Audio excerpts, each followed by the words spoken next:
How to fully factory reset your Sony ZV-E10 or Sony ZV-E10 Mark II. So first of all, if we are on our camera screen here, we just want to go across and we want to select the menu button, which will then bring up your main menu.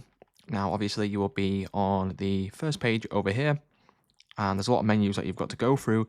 But if we're on here, what we need to do is we need to head over to the little toolbox icon.